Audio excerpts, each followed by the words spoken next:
तत्कारणं सांख्ययोगाधिगम्यं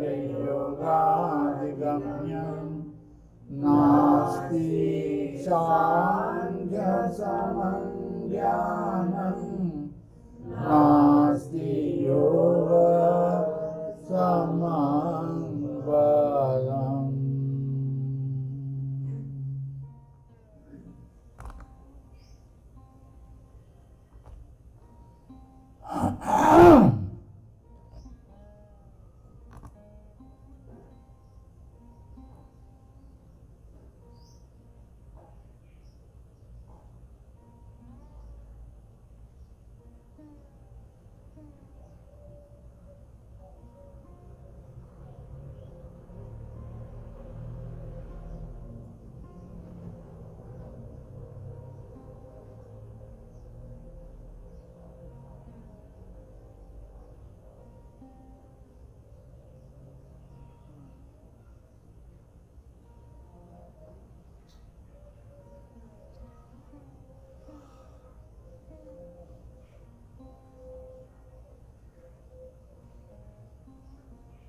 जन्मे हैं और मरते चले जा रहे हैं।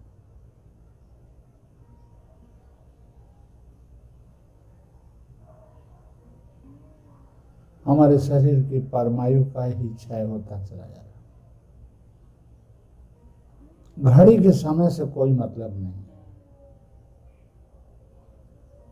न सूर्य चांद तारे ग्रह नक्षत्रों से कोई मतलब है। मतलब हमारे परमायु से, इसी शरीर के परमायु से। जब से जन्म लिए तब से अब तक परमायु का क्षय होता चला गया। जन्मे और मरते चले गए। जन्मे भी नहीं कि मृत्यु होती चली गई। धीमी मृत्यु के शिकार सब धीरे धीरे मरते चले जा रहे। इस बात पर ध्यान नहीं रखने से साधन में अग्रसर नहीं हो सकते। रोज कल पर टालेंगे, जान लिए हैं ठीक है कर लेंगे कभी, अभी और काम है उसको पूरा कर लें। इस तरह से कल पर टालने की बात हमेशा मन के भीतर रहता है, हमेशा पोस्टपोन करता रहता है। तो याद रहे कि जब से जन्मे हैं तब से मरते चले जा रहे हैं और मरने के अभिमुख हैं। बस एक एक श्वास कम होता चला। हम इस शरीर को जो अन्न जल दे करके जिला रहे हैं वो भी मरने के लिए।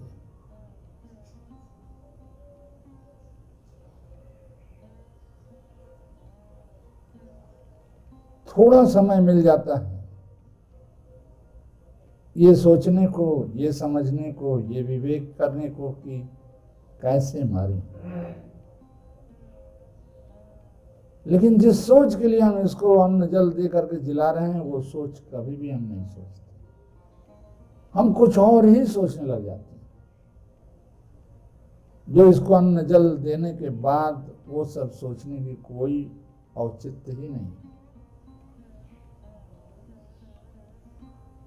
हम अन्न जल देते हैं, हमारा प्राण थोड़ा सा पुष्ट होता है। ये पुष्ट प्राण को परमात्मा की तरफ ही जाना चाहिए। इस उद्देश्य से हम इसको अन्न जल देते हैं। ये अन्नमय कोश है, ये शरीर अन्न से ही निर्मित, इसे अन्न चाहिए ही चाहिए।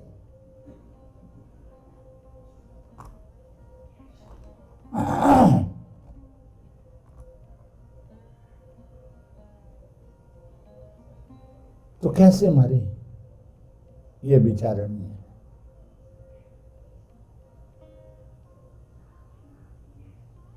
हम अपने सारे कर्मों को क्षय करके मरे।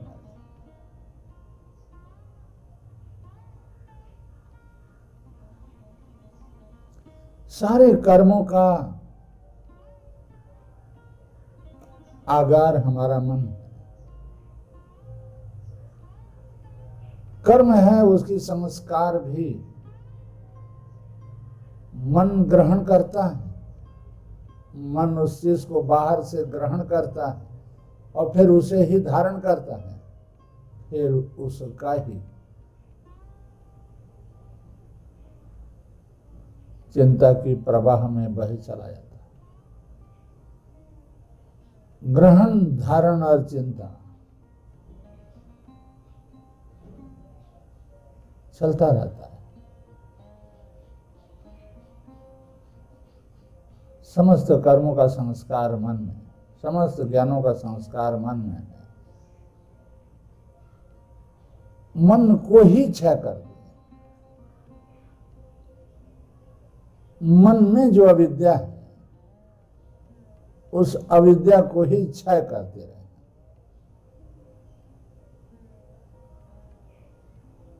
हमेशा यदि हम बोध स्थान पर स्वस्थ रहते हैं, हमारे अंतःकरण के शिखर पर जो बुद्धि है, उस बुद्धि की नोक पर यदि ज्ञाता भाव की अनुभूति बनी हुई है, तो हम अविद्या को क्षय करते चले जा रहे हैं।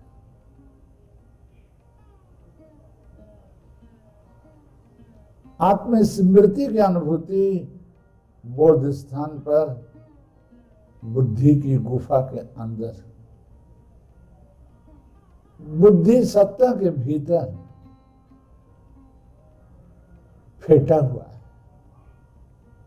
बस उसकी एक अनुभूति बना रहे, स्वज्ञान का।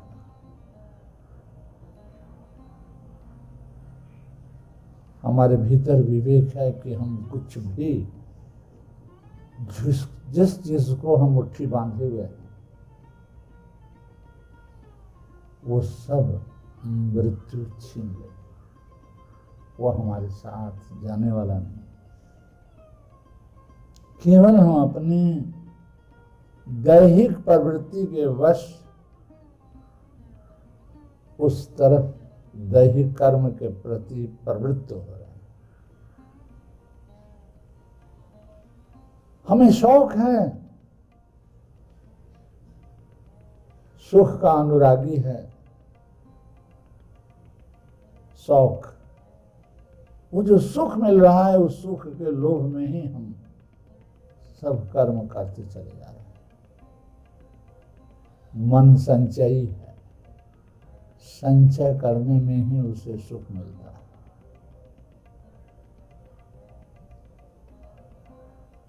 मन की सारी भाषाओं को, मन के सारे वृत्तियों को निरोध करने की उपदेश ऋषियों ने दिया।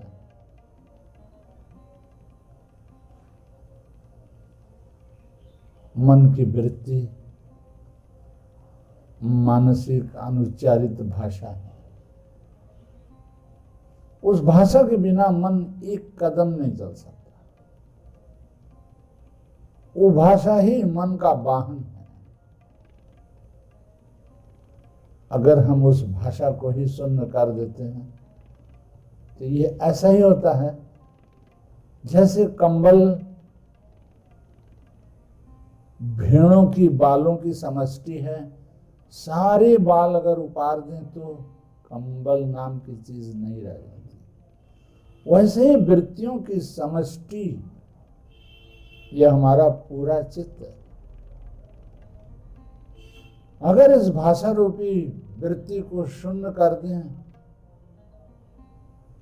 मन समाप्त हो जाए, तो हम कर्म को ही क्षय कर रहे हैं। बाहर के समस्त कर्मों का मूल हमारा मन अगुआ है, और मूल को ही यदि हम छीण करते रहें, तो बाहर कौन हमारे शरीर के कर्मों के प्रति प्रवृत्त कराएगा। बस भीतर बना रहे, मन में सोच शून्य हो जाए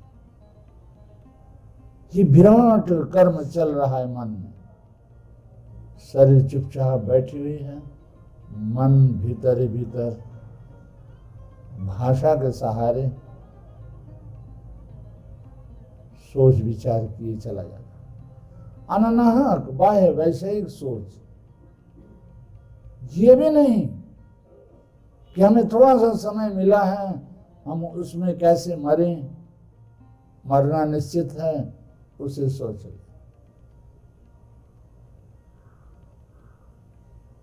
तो ये जो मन के भीतर विराट कर्म चल रहा है रातों दिन, और शारीरिक कर्म तो थोड़ा सा चलता है, थक करके चूर हो जाता है। शारीरिक कर्म के मूल में भी मन ही कर्म करता है। मन युक्त शारीरिक कर्म होता है, शरीर मुक्त मानसिक अकेले मन ही सोच विचार के प्रवाह में, कर्म के प्रवाह में बह चला जाता है। सोच विचार भी एक मानसिक कर्म, विराट कर्म। ऋषियों ने इसे निरोध करने के लिए कहा है। अगर इसे निरोध करते हैं, क्षय करते हैं, तो हमारा जो मौलिक मूल मन का कर्म है उसे ही हम क्षय करते चले जा रहे हैं। ऋषियों ने अंतःकरण की साधना बताई है और अंतःकरण को लक्ष्य कराया है। उंगली दिखाकर दिखाया है कि देखो ये रहा चित्त, शरीर नहीं चित्त। चित्त वृत्ति निरोध ही योग है, योगस् चित्त वृत्ति निरोध।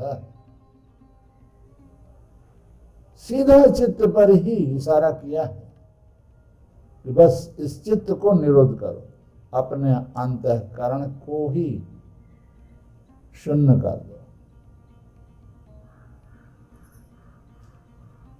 तो जो भाषा है, भाषा को हम शून्य करते रहेंगे।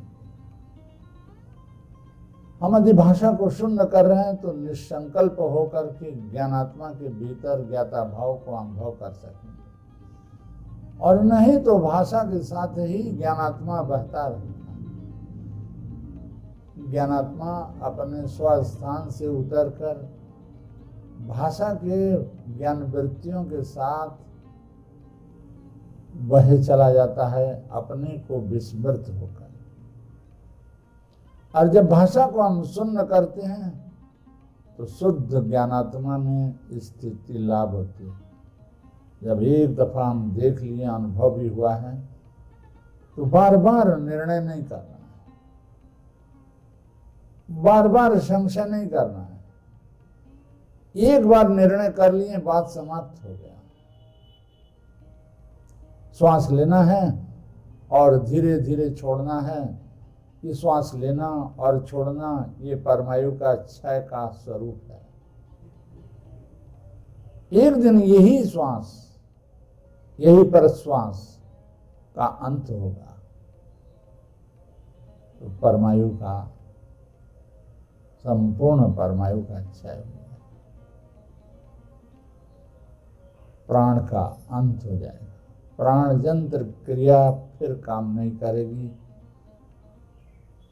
वो निष्क्रिय हो पड़ी रहेगी, फिर एक भी श्वास लेने की शक्ति नहीं रह जाएगी। प्राण का अंत हो गया, शरीर अलग हो गई, आत्मा अलग। तो हम आत्मस्थ होंगे।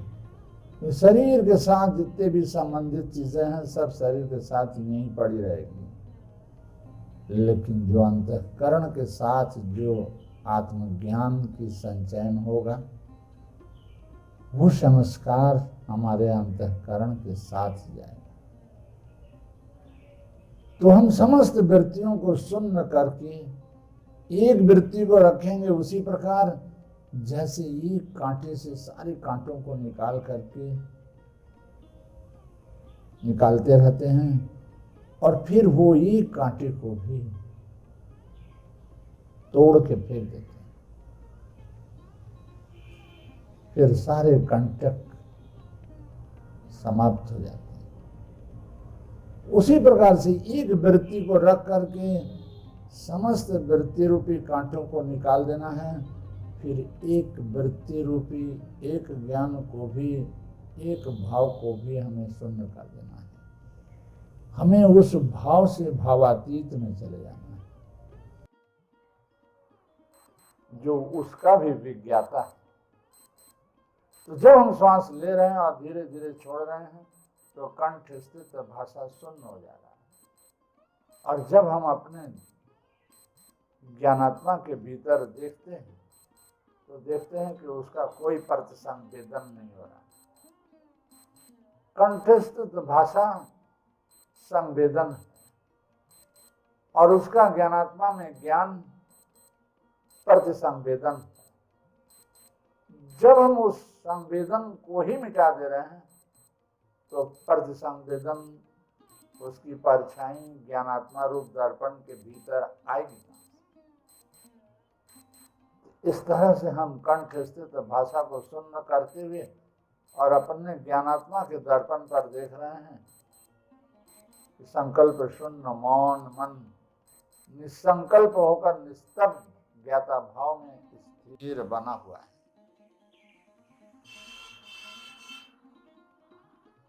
आराम से श्वास ले रहे हैं और छोड़ रहे हैं।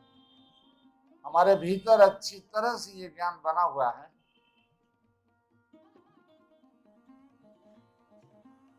एक एक श्वास हमारा परमायु का क्षय होता चला जाता है। हम एक एक श्वास की कीमत को समझ रहे हैं। श्वास ले रहे हैं और आहिस्ते आहिस्ते छोड़ रहे हैं। इस प्रक्रिया से हम कंठ स्थित जो भाषा स्पंदन है उस भाषा स्पंदन रूप क्रिया को निष्क्रिय करके बोध स्थान पर ज्ञानात्मा में जो ज्ञाता भाव है उस ज्ञाता भाव के भीतर हम लक्ष्य कर रहे हैं कि उसमें कोई भाषा नहीं, वहां केवल अंतःकरण ज्ञाता भाव के रंग से रंग गया, ज्ञाता भाव के अनुभव से भर गया है। हम बार बार मन से ग्रहण कर रहे हैं ज्ञाता भाव और मन पूरा चित्त ही ज्ञानमय होता चला जा रहा है ज्ञाता भाव से।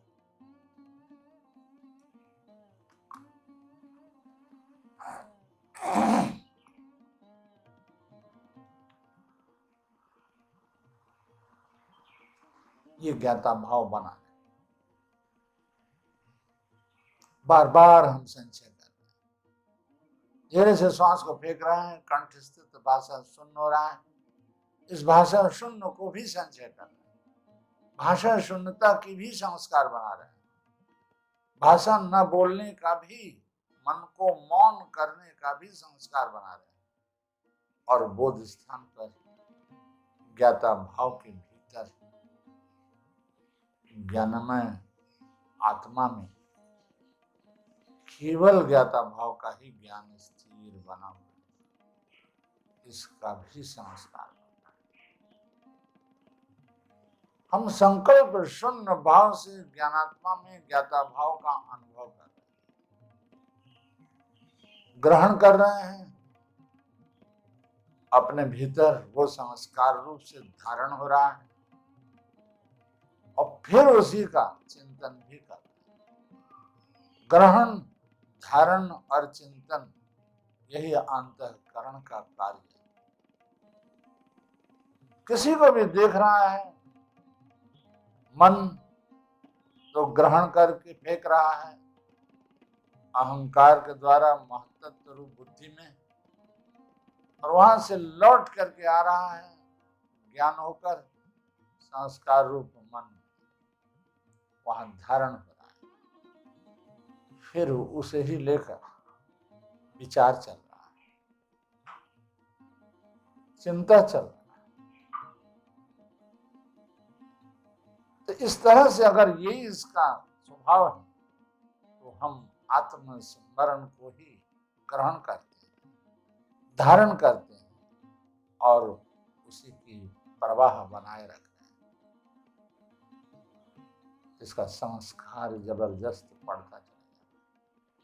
आराम से श्वास ले रहे हैं और भाषा रूपी वृत्ति को मानसिक अनुच्चारित वृत्ति जो है, वो वृत्ति के द्वारा जो मन जी रहा है, उसका उस वृत्ति को ही छीन लेना, उस वृत्ति को ही समाप्त कर देना। मन का भोजन जो भाषा है, उसको समाप्त कर देना है, ताकि फिर मन पनपे न, फिर मन बलिष्ठ न हो। दुर्बल मन वृत्तिहीन होकर ज्ञानात्मा में ही जाकर के समाहित हो। और वृत्ति से जो मन बलिष्ठ हो रहा है भाषा से, उसी भाषा रूप वृत्ति को ही हम शून्य किए चले जा रहे हैं। मन वृत्तिहीन होकर ज्ञानात्मा में जाकर समाहित हो, वो ज्ञाता भाव को ही रक्षा कर। फिर बाह्य वृत्ति के प्रति दृष्टि नहीं रह जाता मन का संकल्प दृढ़ होता है कि हम ज्ञानात्मा को स्थिर करेंगे अनंत काल के लिए। ऐसा दृढ़ संकल्प लेकर के संकल्प शून्य मन, भाषा शून्य मन ज्ञाता भाव में ज्ञानमय बनता चला जाता है। हम अपने चित्त को निर्माण कर रहे हैं, ज्ञाता भाव से भावित कर रहे हैं। हमारा चित्त ज्ञाता भाव बनता चला जाता है। समय बीतता चला जा रहा है, एक एक श्वास कम होता चला जा रहा है। मृत्यु बहुत करीब है। निकट भविष्य में 2-4-10 श्वास यदि बचे हुए हैं तो हमें सजग और जागरूक रहना है। मन के सारे वृत्ति को छीन लेना, मन की भाषा को शून्य किए और मन को ज्ञाता भाव में स्थिर किए। मन आत्मा बनता चला जा रहा है। वृत्ति शून्य मन आत्मा है,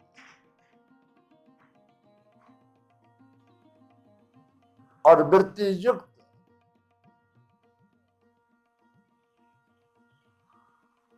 आत्मा मन है। ये जो वृत्ति को हम शून्य कर रहे हैं, इस वृत्ति का उपादान कारण क्या है, जिससे ये निर्मित हुआ है, उसी में लय होता चला जाता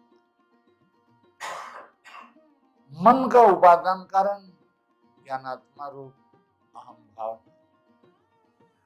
उस अहम भाव रूप ज्ञानात्मा का उपादान कारण महत्व धीरे धीरे वो स्थूल से सूक्ष्म की तरफ चलता चला जा रहा है।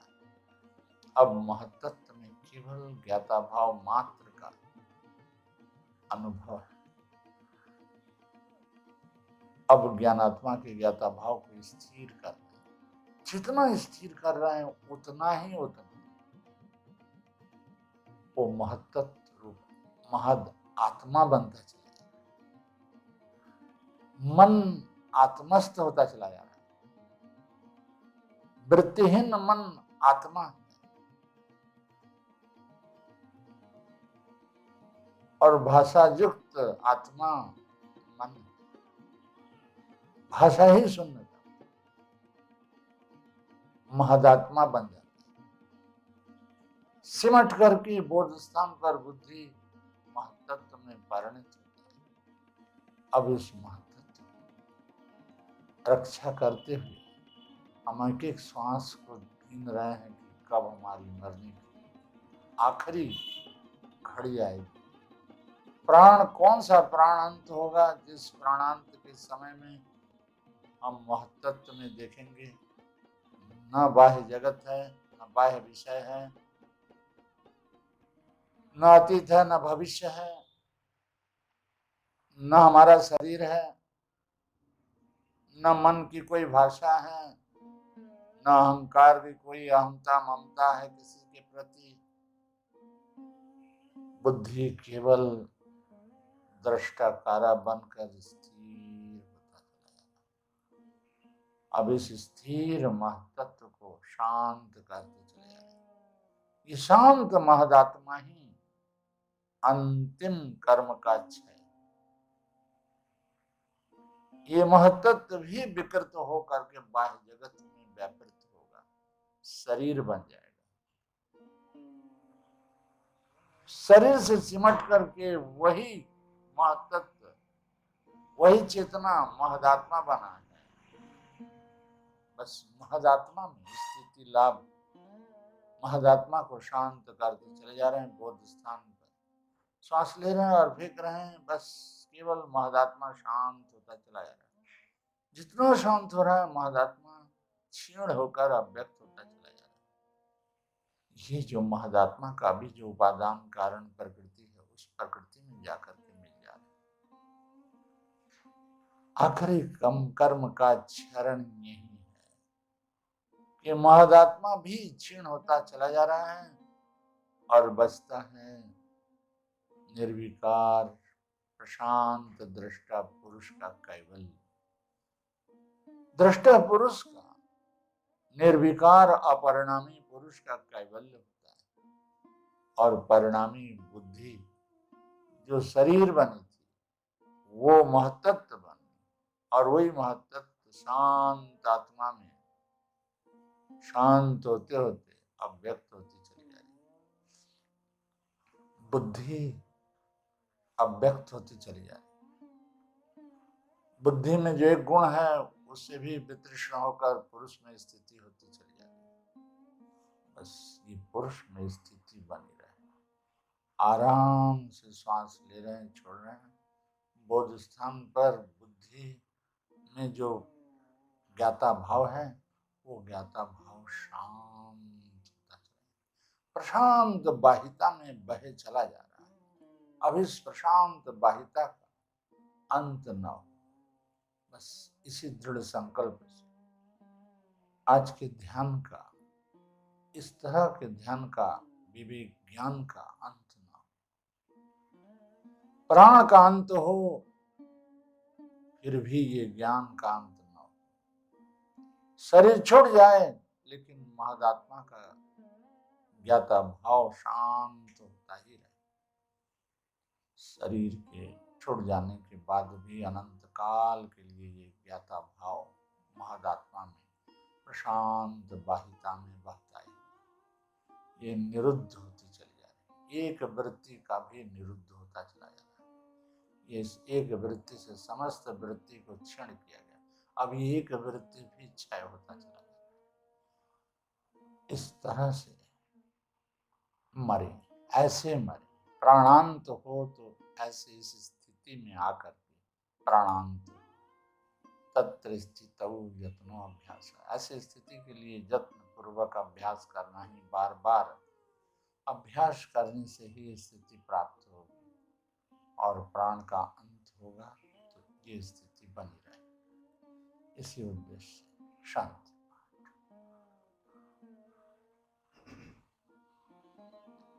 ओम शांति शांति शांति।